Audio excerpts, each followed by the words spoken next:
The story of the violence that moved westward with young America. The story of one man who moved with it. Mark Dillon, United States Marshal.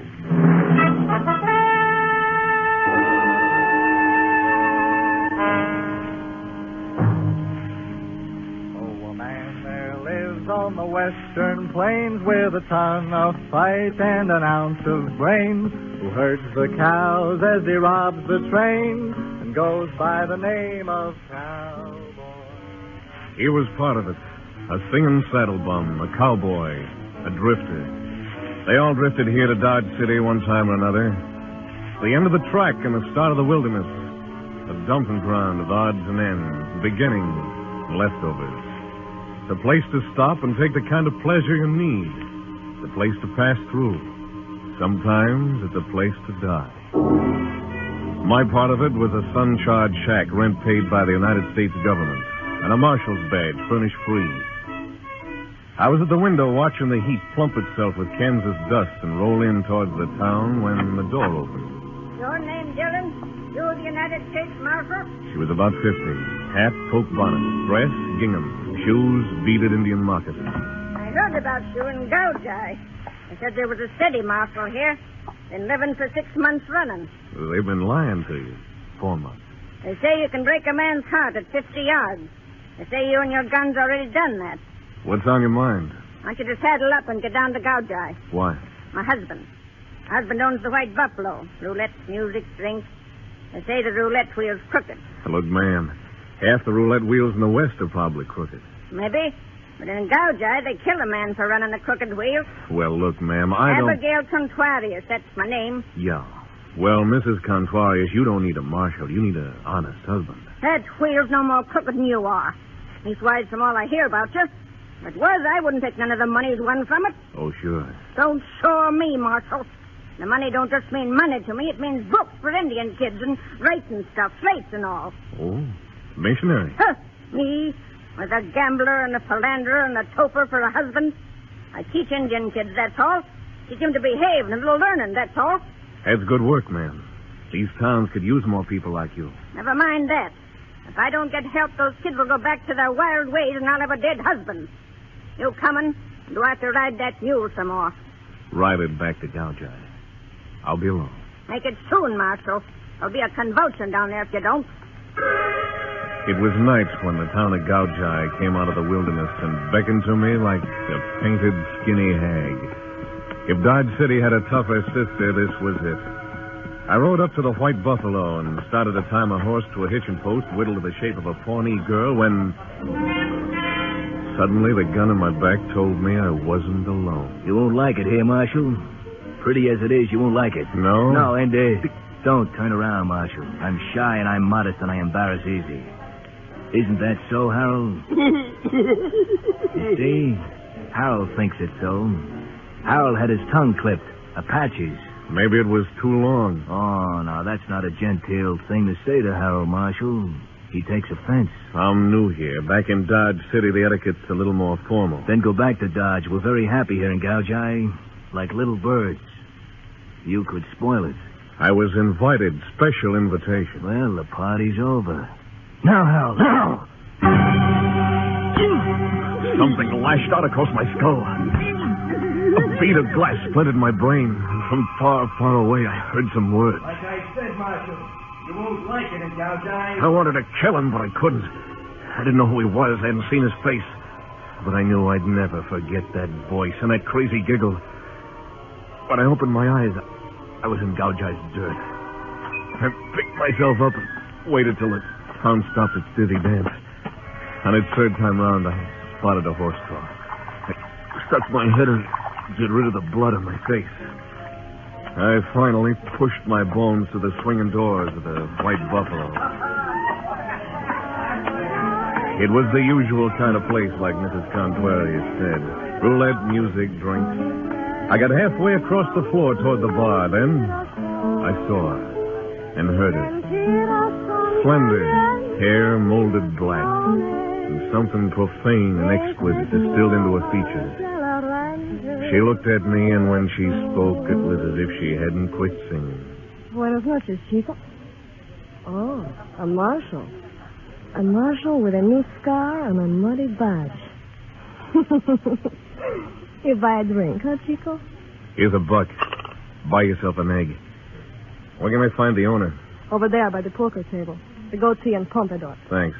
Hasta la vista, Marshal. Yeah, but he's seeing you. Your name, Contuarius? See. Oh, the marshal from Dodge City. Oh, you have the look of a large headache, senor. Yeah, someone else besides you and your wife was expecting me. Oh, muy mal bad. It wasn't good. So I see. But I am glad you have come, senor marshal. Look around. You see my place? The White Buffalo, sole proprietor and owner, me, Rafael Ramon Jose Contuarias. Magnificent establishment, no? Mm-hmm. Looks like your magnificent establishment takes plenty. For weeks now, I am losing money on the roulette wheel. Still, people say it is crooked. Oh? Someone is swindling me, senor. This someone I swear I will kill, dead, unless you find him for me first. That is why my wife comes to you, asks you to come to Gouge. She had it a little different. She's afraid this someone might kill you first. Oh? Oh, see, that might happen. But not so long as he can swindle me. Why kill the chicken with the golden egg, senor? Mm-hmm. Well, let's have a look at this wheel of yours. See. Follow me.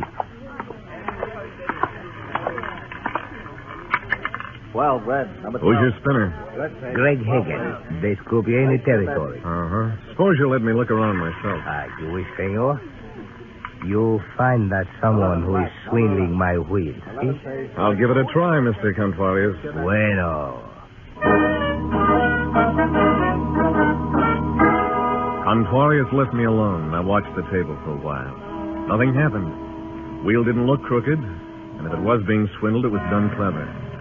Finally, I moved around near the croupier. Hagen. Yeah? See you a minute? What for? Oh, Marshal. Yeah. Bill, take over for a minute. Okay, Marshal. What can I do for you? This joint legitimate? Why ask me? Contuarius. I know, sole proprietor and owner. Rumor has it the wheel's rigged, is it? Suppose it is. Well, then, I could win. You could win, too. Maybe 25% of what I win, and Contuarius wouldn't know. Keep talking. We both got to live 50%. Now get this. Contuarius is my friend. Sorry, I made a mistake. No hard feelings. Plenty hard feelings. I think I like it better back at the table. Look around yourself. Make up your own mind about the wheel. So I did. Mostly I hung around the roulette table. As far as I could see, the wheel was giving the house and the customers an even break. Just about the time I started to walk away, 2 new players came up to the crowded table. One pasty face, handsome, and a weak chin sort of way. The other, a big, silent hulk of a man with a drooping lower lip. They didn't seem to be together or even know each other. On the next spin, the ball fell into 29, bounced out, rolled around 13. Finally, settled in 00. Just as it did, Pasty-Face reached out and put a $100 bill on 00. Greg Hagen, the croupier, looked up and spoke soft but fast. Sorry, mister, you placed your bet after the ball settled. The house can't accept it. I had that $100 down before you started the spin. Pay me off. Sorry, mister, the house says you take back your money. Contuarius. Pay me, brother, before I make brush out of this joint, and you first. Any trouble, Greg? Yeah, this man placed a bet after the ball dropped. He's crazy. I had the bet down at plenty of time. So sorry, senor. The croupier is always right. Take your bill from the table. And if you please, get out. He did. Fast. Too fast. As he went, I started to remember his voice. I'd heard it before. It was the voice behind my back when I first hit town. And all of a sudden it made sense, and I knew I'd found out one way the Spaniard was getting rooked. Pasty-Face and the Hulk were a team. When Pasty-Face picked up the bill, there was a blue chip under it on 00, and the house paid off to the Hulk. All according to Hoyle, except for one thing. The Hulk hadn't placed any bet. It was a good stunt. There had to be more to it than that, so I gave Contuarius a nod and followed Pasty-Face as he left. I got out of the casino just in time to see him disappear around the corner. I took it easy. Polite and easy. And a bullet nubbed the dust at my feet. I ducked into the shadows and whipped out my guns. A flash had come from a narrow passageway between 2 buildings. I'm in this alley, Marshal. Come on in and get me. Wait right there, kid. I'm waiting. He was in there somewhere. In that long slab of night that was too black to see through. Somewhere in there. I put my back against the wall and slid in. Strike a match. I want to see your face when it happens to you. Try me. No, Marshal. You shoot first. You'll miss, you know that, Marshal. But I won't, because your gun flash will tell me where you are. Real clever. And that was clever what you did back at the White Buffalo. Honest, Injun? Now, tell me about it. You and your friend. That was Harold, huh? A giggler with a talent for pistol whipping. Tell me some more about it. You throw down a $100 bill with a blue chip underneath it after the ball drops. You get yourself thrown out. Harold collects 35 to 1. Did Harold do that? Oh, Harold, did you do that? And there he was, framed in the entrance of the alley. I was caught between them, pasty face and the mute called Harold. The big guns in Harold's hands turned over and over. His face held all the evil in the world. You're all right, Harold. Take him! He was shooting waist high along the wall. And he was getting close. There was only one thing to do, and I couldn't miss. You got Harold, Marshal, but you made a mistake. Your gun flash gave you away.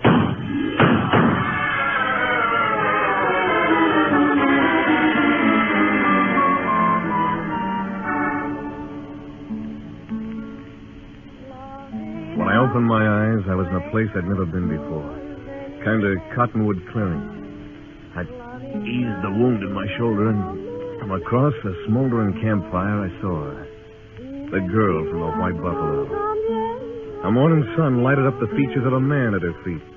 It was Senor Rafael Ramon Jose Contrarios. And the bullet hole in the middle of his forehead gave him an extra flourish. Now it was Senor Rafael Ramon Jose Contrarios deceased. And the pretty senorita was singing a love song.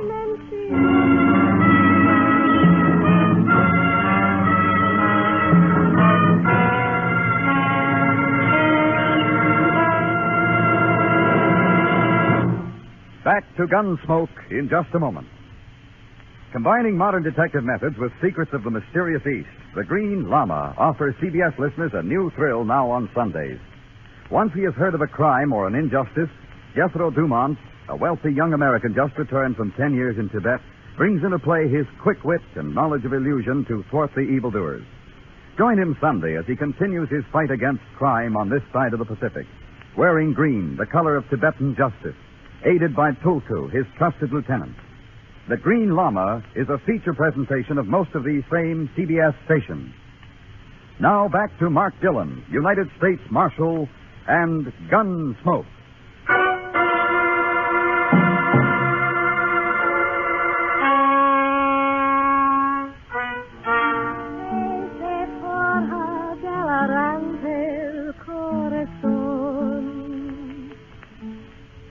You slept long, Chico, without dreams. How do you know there were no dreams?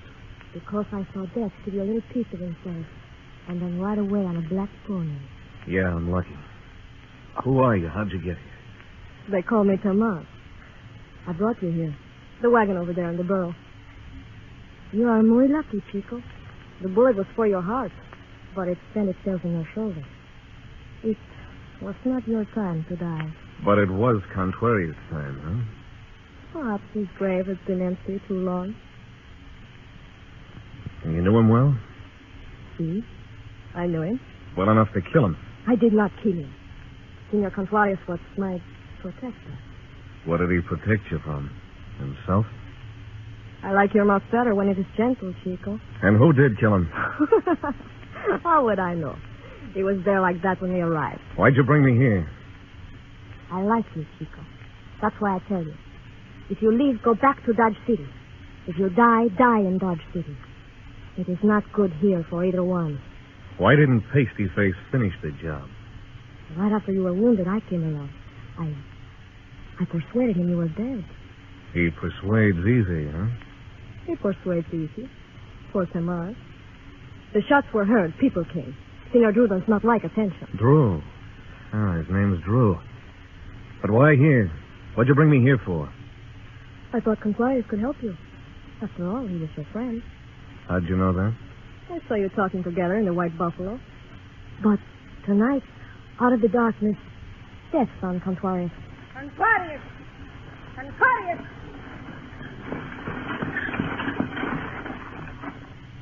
Where is he? Where is he? Answer me, woman, or I'll horsewhip you within an inch of your life. There, Senora. Hello, Marshal. Enjoying yourself? Get up, Conquarius, get up. He's dead, ma'am. He shouldn't be lying there on the cold ground. I'll lift him into the cart. I will help you, Senora. If you so much as touch him, I'll kill you. Come along. Conquarius. Give me that blanket, Marshal. You won't need it. Sure. Here, ma'am. You're pretty strong to lift him by yourself. I've done it before. You're hurt, Marshal. I'll be all right. You can come too if you want to, Marshal. I'll take you back to town. Yes, ma'am. I didn't think she'd make it, but she did. Somewhere on that long wagon ride back to town, she squeezed a tear onto the cheek. Just one tear, but for Mrs. Conquarius, there was a major emotion. The sun was doing its best to char the wood frame buildings when we hit Gouge. All right, Marshal. Get out of the wagon. Why bring me back to Gouge just so I could pick my own gutter? That door. A check door right over there. Try it. Get up.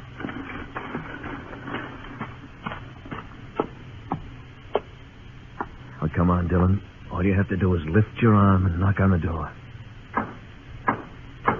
Yeah? Wow, Marshal. What's the offer this time, 150%? Hey, you're hurt. Come on in. Thanks. Who sent you here? Mrs. Conquarius. Oh.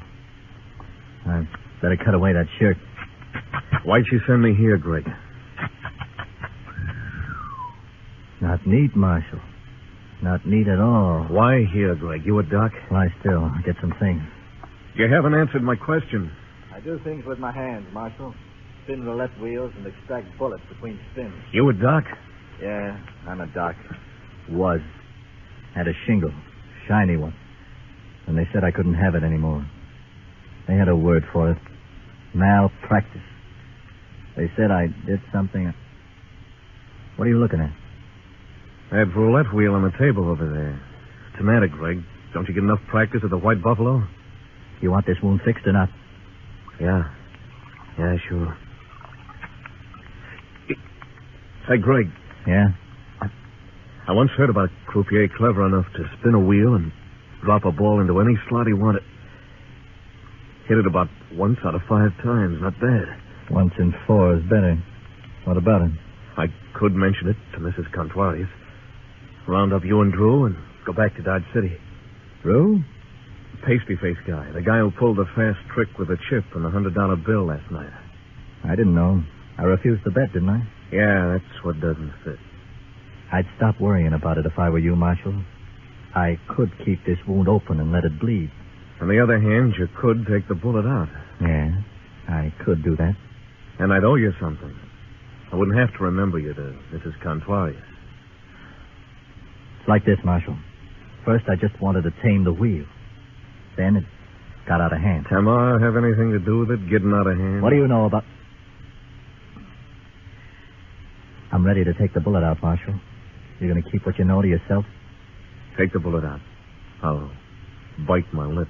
Yeah, do that, Marshal. It's a nice pose. I bit my lip, but all I got was pain in my mouth. I didn't need that. There was enough pain. It was a pain that was painted in red, and it couldn't decide whether it was a flame or an icicle. When I woke up, Greg was talking to someone. It didn't take long to recognize the voice. You should have let him die, Chico. He will only cause trouble. He's got nothing on me. Only trouble I got is you. Every man in town. You couldn't even leave the marshal alone. Come here, you're crazy. I found the marshal in the cottonwood clearing, like I told you. He was there when I came. Yeah. Keeping your little rendezvous with Conquarius. I warned you, Tamar. I told you if I ever caught you with Conquarius again, I'd kill him, and I did. I'm sorry I heard you say that, Greg. Don't be sorry. Just leave town. I could have let you die, Marshal. I'm going to take you, Greg. But first, I'm going to give you some advice. Yeah? Get rid of Tamar. One of her stories is bad, either the one she told you or the one she told me. Don't listen to him, Chico. She told me she brought me to the Cottonwood clearing, persuaded Drew that I was dead. If that's true, then it follows that Drew's cutting your time the same as Contuarius was. You can't kill everybody Tamar takes up with. The Marshal talking through his wound, Tamar? He's delirious. He's lying, Greg. I found him in the clearing, as I told you. Well, Greg, who do you believe? Me or Tamar? Get out, Marshal. Get out and leave town. Can't, Greg, not yet. Gotta take you. Also, there's a personal matter to attend to. I could have let you die, Marshal, remember? Yeah. I'll testify at your trial. Kill him, Greg. Kill him now. Shut up. You know, Tamar, you've got too many friends. It's a lie. Everything he says is a lie. Maybe we'll stay one more night in Gouge. Just one more night. That's all we'll need. No good, Greg. I'll have to take you. With your shooting arm and a sling, I don't think so. I'll gamble on it, Greg. What odds? I got up and left Greg's shack. He didn't try to stop me. One thing about Greg, he wasn't afraid of me or anybody else. I went back to the White Buffalo and waited. About an hour later, Mrs. Contuarius drove up. She was wearing black. She'd just come from her husband's funeral. Lend me your good arm, Marshal. I don't want to rip this dress. Yes, ma'am. Here you are. Was it a nice funeral, ma'am? Yes, Marshal. The kids behaved real nice. You've done a good job on them, ma'am. Thanks. Come in and have a drink, Marshal. You look peaked. I followed her into the casino. In an hour, it began to fill up. I hid myself behind the stairs where I had a clear view of the roulette table and waited. About 8, Tamar walked through the door. Tamar in a dress of red. Tamar buckled with silver. She strolled over to the table and put some chips on the black as Greg spun. There was no sign of recognition between them. 7 black, 7 pays, black pays. Place your bets. On the next spin, Tamar won again. Then she lost. She doubled her bets and won more times than she lost. After a while, she stopped playing colors and switched to single numbers, 35 to 1. She kept on winning, but 1 out of 4, like Greg said. In an hour, there was roughly $20,000 stacked in front of her. Just before she bet number 13, I saw Greg fold his thumb under his palm and rub the side of his face. 13 black, 13 pays, black pays. Lucky. You're very lucky tonight, Tamar. Tonight, senora? But I'm always lucky at your tables, no? Not as lucky as tonight. Sorry, men, this is a private table from now on. You can all move to the second wheel right over there. Private table, senora? Yes. Just you and this gentleman. The man Abigail thumbed at over her shoulder was Mr. Drew in person. I put my good hand on my gun and prepared to finish my unfinished business. And I decided to wait for the piece to play itself out. I didn't know what Mrs. Contuarius had in mind, but this show was too good to spoil. Tamar, Greg, and Drew. I don't know. This is my last spin. That's all right, Tamar. All Mr. Drew wants is just one spin. Right, Mr. Drew? Yeah, just one spin with the little lady. But I... Mr. Drew, huh? Yeah.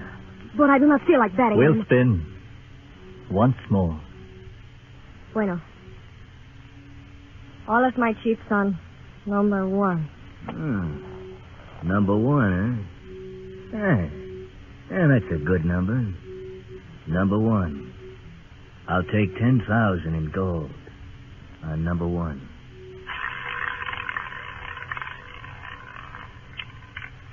Three red.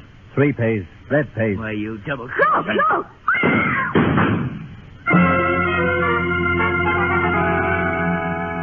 Greg didn't have a chance. The knife he tried to draw was hammered back by the bullets that tore through his hand and across his chest. Suddenly his face changed. He looked young and hurt, and ashamed of the blood that he couldn't hold back. It'll make me happy if no one tries to follow us. Let's go, Tamar. He held his guns like they were dogs on a leash that could snap easy. He waited for Tamar to scoop up the money. Then they backed out of the casino. You let him get away, Marshal. I don't think so, ma'am. He knows I'll come and get him. He'll be waiting for me. He'll be wanting to finish me off if he can. And I'm going to give him his chance. I figured there was only one place to look.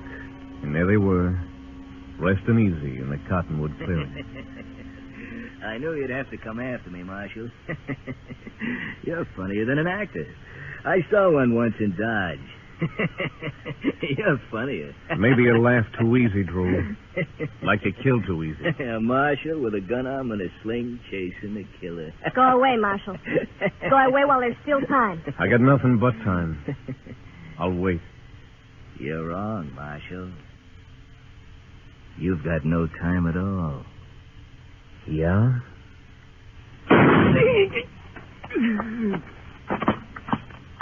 Chico.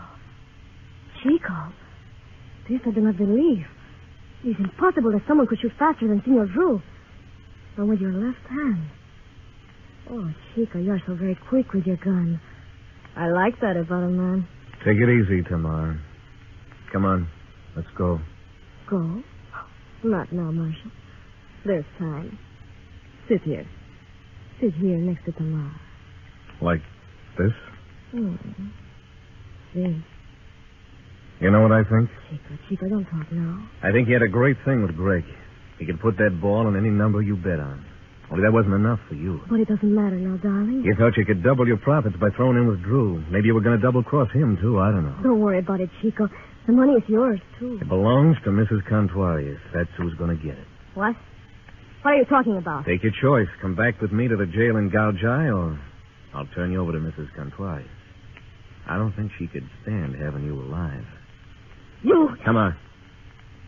Hey, this is the first time I've ever held a gun on a woman. Chico, surely you are playing with me. You're an accessory to murder, Tamar. We'll go away together. You and I. Mexico, New Orleans. Listen to me, Chico. You and I. Let's go, Tamar. Listen to me. There's plenty of money, yours and mine. Listen to me, listen. She put her arms around my neck and her lips close to my ear. And for a long time, first in English, and in Spanish, then in Cherokee, then in a language I couldn't recognize, she whispered at me every foul name in the book. She was talented. She didn't repeat herself once. Tamar didn't understand that a marshal had a job to do, and that the job got done.